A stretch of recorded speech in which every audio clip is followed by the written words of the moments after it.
နေပဲကဏ္ဍအသီးသီးမှာလုပ်ငန်းရှင် professional တွေနဲ့တွေ့ဆုံသွားမိမြေပြင်ပေါ်မှာကျယ်ပွင့်များအစီအစဉ်မှာတွေ့ဆုံသွားမိသူတူကတော့ HR generalist တူလည်းဖြစ်ပြီး content creator မတ်အင်းင်းသူပဲဖြစ်ပါတယ်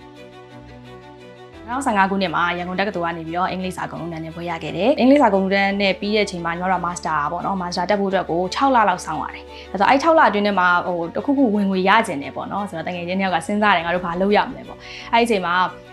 စီဆိုင်တစ်ခုကနေပြီးတော့ညီမတို့ကိုဒီ part time နေခေါ်ပေးရပေါ့နော်။ခေါ်ပြီးတော့အဲ့ဒီတစ်ခုမှာသွားရှောက်ကြည့်တယ်။ဆိုတော့အဲ့ဒီမှာ translator position လေးနဲ့လုပ်ရတယ်။ဆိုတော့ English to မြန်မာto English အဲ့ဒါလေးပြန်ပေးရတယ်ပေါ့နော်။သူတို့ကတော့3လလောက်ခိုင်းတာပေါ့။ဒါပေမဲ့အဲ့ဒီမှာညီမတို့က1လနဲ့ပြီးသွားတယ်။ကျန်တဲ့2လကိုခြားဌာနတွေမှာလည်းဘာတွေလုပ်လဲဆိုတာလေ့လာကြည့်ပါလားဝိုင်းဝန်းကူညီနေလုပ်ပေးပါလားဆိုတော့HR ဌာနတစ်ခုမှာသွားလုပ်လိုက်ရတယ်ပေါ့နော်အဲ့ကြမှာပထမအဦးဆုံး HR ဆိုတာဘာတွေလုပ်ရတာပါလားဆိုတာစပြီးတော့သိလာတာပေါ့နော်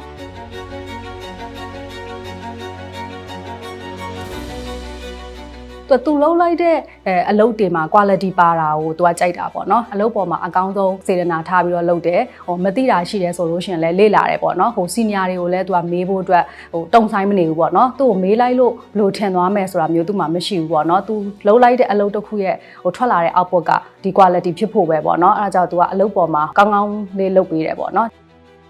HR လုပ်ငန်းဝင်ကိုစတင်ဝင်ရောက်ချိန်မှစပြီးဒီဇိုင်းမမတ်တင်ယူလေ့လာရင်လုပ်ငန်းခွင်အတွင်းကောင်းမွန်တဲ့ရလဒ်တွေကိုရယူနိုင်ခဲ့ပြီးလုပ်ဖော်ကိုင်ဘက်တွေကြားမှာလည်းနှွေးထွေးတဲ့ဆက်ဆံရေးကိုတိဆောက်နိုင်ခဲ့သူ初めにお店に面接に来た時とっても明るい印象が良かったのでもう即時採用しましたそれで来た後でも笑顔が素敵で何か覚えるための積極的な態度そういうのがとっても良かったですだからみんなに愛されてるって今リンガーハットで一番愛されてる彼女ですလုပ်ငန်းဖွင့်မှာဆိုလို့ရှိရင်ပေါ့နော်ဝန်ထမ်းတွေကသူ့ကိုအားကိုးကြရဲယုံကြည်ကြရဲပေါ့နော်ဘာလို့လဲဆိုတော့သူက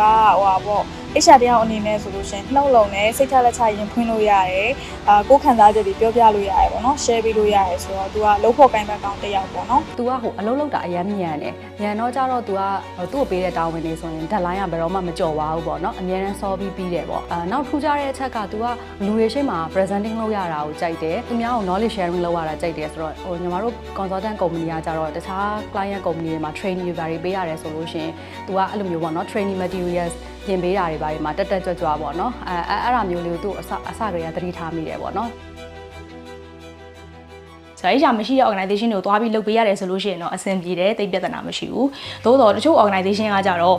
HR တွေက team လိုက်ရှိနားလည်မှုလေးတော့တော်လေးယူခဲ့ရတယ်ကိုတွေကိုသူတို့နဲ့တသားတည်းပါလားသူတို့ကိုလာပြီးတော့ support လုပ်ပေးတာပါလားဆိုတာမျိုးလေးတွေကိုနားလည်အောင်လို့တော်တော်လေးလည်းစူးစမ်းခဲ့ရတာလေးရှိရပေါ့နော်ကိုတွေကအကုန်လုံးလုပ်ပြီးကမှမဟုတ်ဘူး update ရှိသေးတယ်ဆိုတာမျိုးတွေ challenge တွေလည်းအများကြီးရှိခဲ့တယ်ပေါ့နော်ဒါတွေကိုအများကြီးကြော်ဖြတ်ခဲ့ပြီးတော့မှနောက်ဆုံးမှာတသားတည်းလှုပ်ဆောင်နိုင်တဲ့အထိဖြစ်လာခဲ့တာပေါ့နော်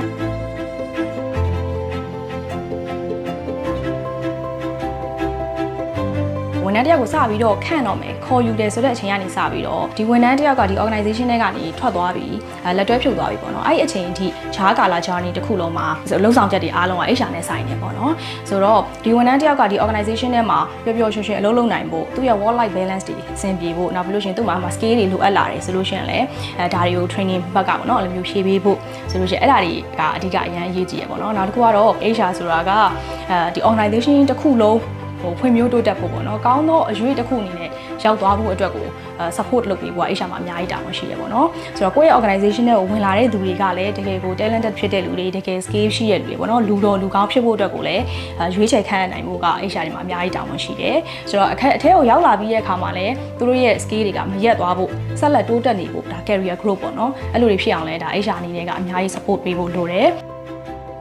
college တွေနဲ့လည်းခင်ခင်မင်မင်ရှိပါတယ်ညီမတို့ကကြတော့ဒီ consultant company ဖြစ်တဲ့အတွက်ဒီ client company တွေကိုတွားတဲ့အခါမှာသူကတော့ဒီ internet HR consultant တွေလည်းခင်ခင်မင်မင်ပေါင်းသင်းဆက်ဆံနိုင်တာတွေ့ရတယ်ပေါ့နော်ကျမနဲ့ဆိုလည်း2021ကုန်ကလေးကမတွေ့ဖြစ်တော့ပေမဲ့အခုချိန်ထိတော့ဒီ online ပေါ်မှာစကားပြောဖြစ်နေတော့ဘူး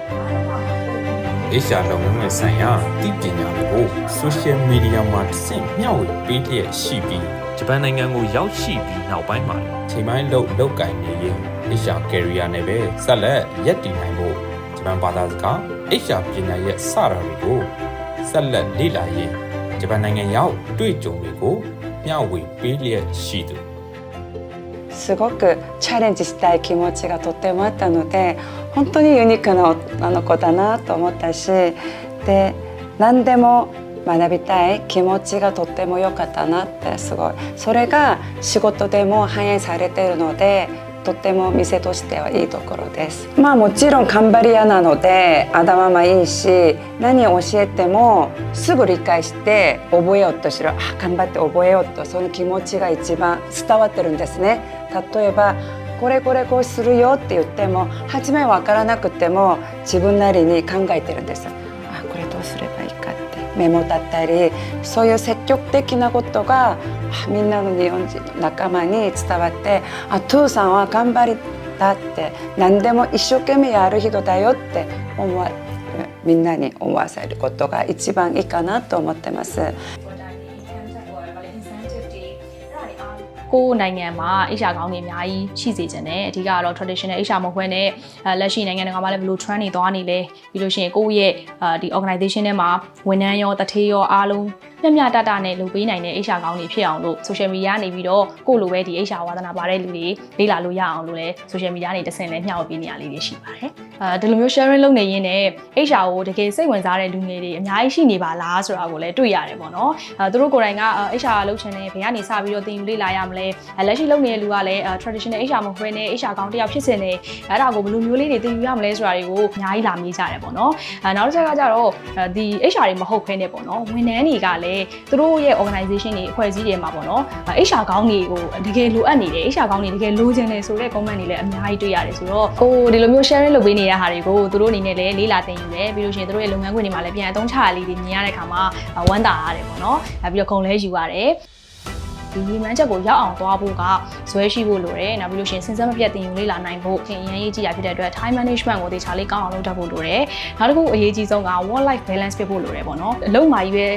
လုပ်နေဖို့မရဘူးဒီကိုယ့်ရဲ့ life မှာလည်းအဆင်ပြေအောင်လို့ဒီနှစ်ခုကို balance ဖြစ်အောင်လုပ်နိုင်မှသာနေ့စဉ်ဘဝပျော်ရွှင်မှာပေါ့နော်နောက်တစ်ခုကအသိလေ့လာနေရတဲ့ဒီမဲ့မလုံလောက်ဘူးအဲ့ဒီဟာတွေကိုကိုယ့်ရဲ့လုပ်ငန်းကိုပြန်ပြီးတော့ apply လုပ်ဖို့ကလည်းအရေးကြီးတယ်ပေါ့နော် apply လုပ်ရင်းနဲ့လည်း challenge တွေအများကြီးကြုံတွေ့ရနိုင်တယ်အဲ့တော့ဒီ challenge တွေကိုကျော်လွှားရင်းနဲ့မှတဖြည်းဖြည်းနဲ့ကိုယ့်ရဲ့ skill ကလည်း improve ဖြစ်လာမယ်ကိုယ့်ရဲ့ရည်မှန်းချက်စီကိုလည်းရောက်မယ်